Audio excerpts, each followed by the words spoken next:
Рамазан айынын ибадаты бул дават деп. Мен ушуну айтып түшүнөм да. Рамазан айы бул өзүнүн мектеп болгондон кийин демек адамдарга пайдаланып калыш керек. Жана Хазирет айтып атпайбы?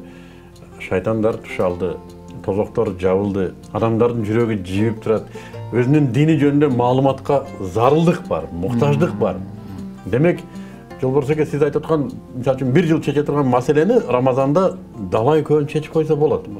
Ошо туура жеткирүү менен эле мына журналисттер көңүл бурса болот экен го. Мен бар берилип атат. Тетрисинче радикализм, дагы башка нерселерди мына ушундай майдандар менен чечсек болот да. Туура, биздин элибиз өзү затында биздин элибиз радикал эл эмес экен деп койдум мен. Өтө сабырдуу эл экен, данышман эл, тарадалап салып, карап, анан иш кыла турган эл экен. Хазирет, ушу өткөн убакыттын ичинде сиздин купулуңузга толбогон эмне иштер бар? Мунуну мындай кылсак мындай болот эле деген. Бул жөнүндө да сүйлөшүп койсок туура болот. Жок. Мен айтар элем да, ушу азыркы боюнча сиздин сурооңузгачы. Бүгүн ибадаттар кандайдыр бир деңгээлде жанданып атат. Буга өтө чоң шүгүрчүлүк, чоң ыраазычылык. Намаз дейбизби, зекет берүү, ажылыкка баруу дейбизби, орозо тутуу дейбизби, кандайдыр бир деңгээлде Куран окуу, булар бар да. Бирок ислам бул менен чектелбейт да. Ислам дини ибадаттын аты эмес да. Ислам дини 5 тармакты өзүнө камтыган нерсе. Ошонун бирөөсү эле ибадат.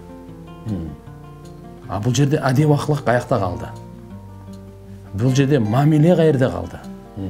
Бул жерде жүрүш туруш, ишеним, тутумдар каякта калды? Ушулардын нерсеси ислам өзүнө акаид, ибадат, муамалат, муашарат, ахлак деп бөлүнөт да. Ушунусуна бүгүн азыр кичине ачка болуп немеге мындай менин кулкум тутпай эме толбогондугу ушул кичине кулк мүнөз, адеп ахлакта болуп атат. Биз чөтө сабырдуулугубуз кетип баратабы, уруша кетебиз, жаңжалдаша кетебиз. Жакшы эле билимдүү адамдар тилинен жаман сөз чыгып кетет, жалган, жала дегендерге өтүп кетип атабыз. Мындай жек көрүү, кек сактоого өтүп баратабыз. Исламда ушу такыр караланганда булчу. Мына ушу Рамазан айы азиз айткандай, ушундай бир мүмкүнчүлүк бар жүрөктөрдү тазалаганга. Биринчиси, экинчисинде алымдар айтат, Рамазан айда кайсы жакшы нерсени ниет кылып баштасаңыз, жылдын аягына чейин жаратканым ошого жардам берип, тоофик берип, мүмкүнчүлүк берет дейт. Ошондуктан келиңиздер баарыбыз бири-бирибизден жогору сезейли. Ким гана болбосун. Ал мисалы жөнөкөй кембагал же болбосо бир инвалид болсо да ушу менен жогору деп, аны кемсинтип, текеберленбейли. Жүрөктү текеберленгенде тазаланганга мүмкүнчүлүк Рамазан айы. Көрө албастыкты токтотойлу. Бүгүн көрө албастык, ага кимге жаратканын тагдырда канча берсе, жөндөмдүүлүгү, өзүнүн байлыгы, бала чакасы, күчү, сулуулугу, башкасы кандай болсо, бул жараткандын бергени. Жараткандын бөлүп бергендигине каршы чыкпаш керек. Тескерисинче ошондой жакшы жетип аткан болсо, биз ыраа көрүп, менде да ушундай болсо деп суктанып болсо, бул шарият буну мактайт. Анан кийин буда жок болсо экен, мындай болсо экен деп, бунун баласы диплом алды, бунун баласы мынтип кетти. Бизде ушул нерсе кичине аксап атабыз. Ушуга бир көңүл бура турган болсок, Кудай кааласа Кыргызстанга чет мамлекеттен да коноктор келгенде, биздин адеп ахлагыбыз менен таасирленет, ибадатыбыз менен эмес. Биздин мамилебиз ошол жерде самолеттон күтүп алгандан тартып, самолетка чыгарып ассаламу алейкум деп, мынакей азыр аалам таанылып атат.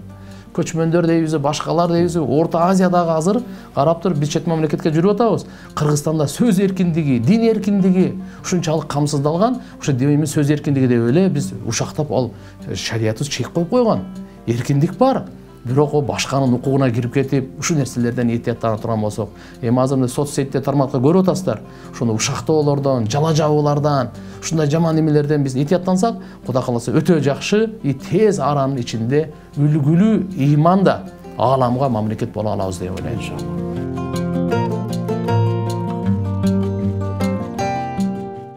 Бул каналга сөзсүз жазылыңыз. Дайым биз менен болуңуз.